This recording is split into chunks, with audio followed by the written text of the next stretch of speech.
बिस्मिल्लाहिर्रहमानिर्रहीम। अल्लाहुम्मा सल्लि अला सय्यिदिना व मौलाना मुहम्मदिन व अला आलि सय्यिदिना व मौलाना मुहम्मद कमा सल्लैता अला इब्राहीम व अला आलि इब्राहीम इन्नका हमीदुम मजीद। जी मेरे व्यूअर्स, एक दफ़ा फिर आपकी खिदमत में हाजिर हूँ। आज राना अजीम साहब ने कुछ खबरें दी हैं नून लीग की टूट फूट की। उन्होंने बताया है कि जब से मरियम नवाज को नवाज शरीफ साहब ने चीफ ऑर्गेनाइजर बनाया है और मरियम नवाज शुरू दिन से ही शाहिद खाकान अब्बासी साहब के खिलाफ वो चाहती है कि कुछ बाबे फारग कर दिए जाएं, जिनमें एक शाहिद खाकान अब्बासी साहब भी है।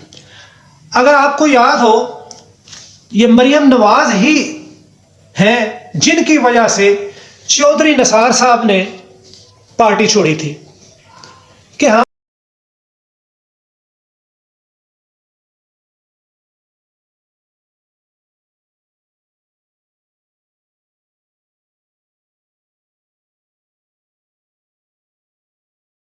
चौधरी निसार साहब भी यही कहा करते थे कि उसके खिलाफ, एस्टेब्लिशमेंट के खिलाफ ना बोले नवाज शरीफ साहब को, मरियम को।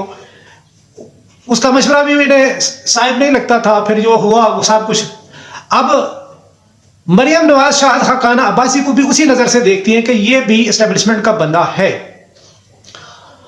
और जबकि अब जब शाहिद खाकान अब्बासी ने एस्टेब्लिशमेंट की मुखालिफ बात की तो वो नून लीग का वो तबका, वो हल्का, शहबाज शरीफ और उसके साथी जो कि एस्टेब्लिशमेंट के साथ अच्छे तल्कात बनाने पे तुले हुए हैं, उन्हीं के साथ चलना चाहते हैं, तो वो उसके खिलाफ उसको बुलाकर बाजपुरस की, वो भी सामने खड़ा हो गया। वो भी अलग सेमिनार से खिताब कर रहा है, मिफ्ता इस्माइल भी कर रहा है, क्या कहते हैं वो, पीपल्स पार्टी का वो मुस्तफा नवाज खोखर भी कर रहा है, और बलोचिस्तान के छोटी पार्टियों के लीडरान भी ये सेमिनार्स में खिताब कर रहे हैं। तो एक पार्टी, एक ग्रुप तश्कील देने की कोशिश की जा रही है।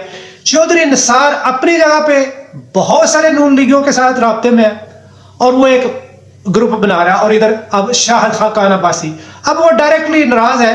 अभी तक उसने अलहदगी का इजहार नहीं किया, अलहदगी का ऐलान नहीं किया। इजहार तो वो बातों में अब हो गया ना, तकरार तो हो गई बहुत कुछ, लेकिन अलहदगी का ऐलान नहीं किया पार्टी से। और वो अभी तक चौधरी निसार ने भी बाज़ाब्ता ये तो नहीं कह दिया कि मैंने नून लीग छोड़ दी है, पीछे तो हट गया हुआ है, नून लीग छोड़ भी दी हुई है, लेकिन अभी तक कोई अपनी पार्टी का ऐलान नहीं किया या किसी और पार्टी के साथ चौधरी निसार नहीं गया। इसी तरह शाहिद खाकान अब्बासी अभी रास्ते में। दूसरी तरफ मौजूदा इंपोर्टेड गवर्नमेंट ये अब पुलिस ऑफिसर्स को टास्क दे रही है, उन्हीं पुलिस ऑफिसर्स को जिनको पिछली हुकूमत ने लगाया था, कुछ अपने बंदे भी उन्होंने लगाए और कुछ उन्हीं के जिनको ये नई टास्क देना चाहते थे, जिनसे ये राजी नहीं थे, लेकिन उन्हीं को टास्क दे रही है कि वो पीटीआई के मेंबरान्स को तोड़े। अब वो उन पे काम तो कर रहे हैं, जो फवाद चौधरी को पकड़ा, आजम स्वाति, ये अभी तो ये पुराने हैं, लेकिन अभी नई फिर ये टास्क आज शाम का उन्हें दिया गया है, जिसमें अभी तक खातर खा यानी कि खातर खा उन्हें फायदा तो कोई नहीं हुआ, कोई भी मेंबर ऐसा नहीं है। लेकिन ये इन खतूत पर अब इन्होंने काम शुरू कर दिया है कि यानी पीटीआई को तोड़ने का, जो लगता नहीं है कि ये तोड़ सके।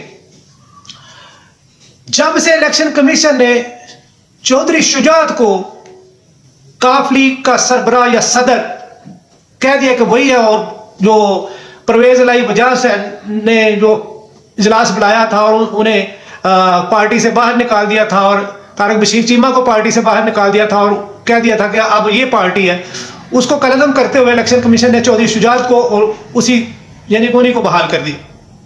उसके बाद नवाज शरीफ ने बाज़ाब्ता नून लीग का वफद भेजा है चौधरी शुजात साहब के पास और कहा है कि आइंदा इलेक्शन में काफ लीग नून लीग के साथ इत्तेहाद करके इलेक्शन लड़े।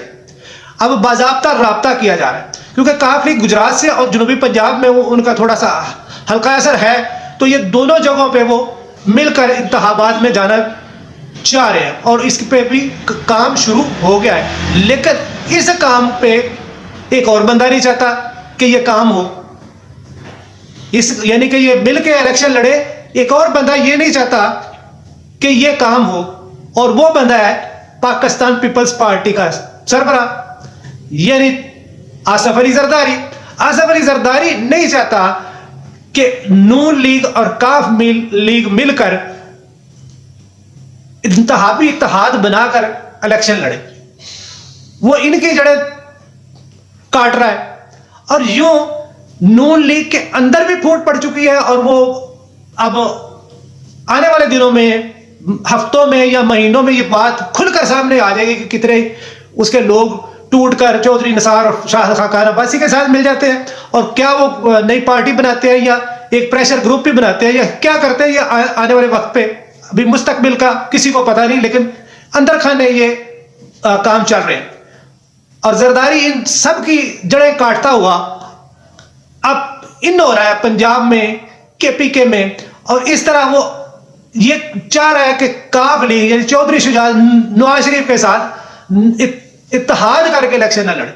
यूं ये सारे आपस में मुस्तकबिल करीब में दस्तों गिरेबान होंगे, और जो 13 जमातें मिलकर ये जो एल्फी लगाई हुई है 13 जमातों को, 14वीं जमात ने सारे इदारों ने मिलकर और बैरूनी ताकतों ने मिलकर जो एल्फी लगाई हुई है वो अब टूटने को है, यानी अब इनका शराजा बिखरने को है।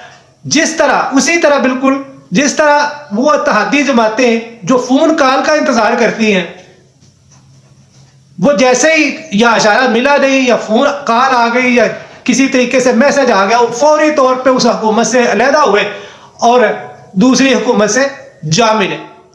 जितना उन्होंने पाकिस्तान को नुकसान पहुंचाया और अपनी पार्टीज को भी नुकसान पहुंचाया, वो तो उन्हें अब अगले इलेक्शन में पता चल जाएगा।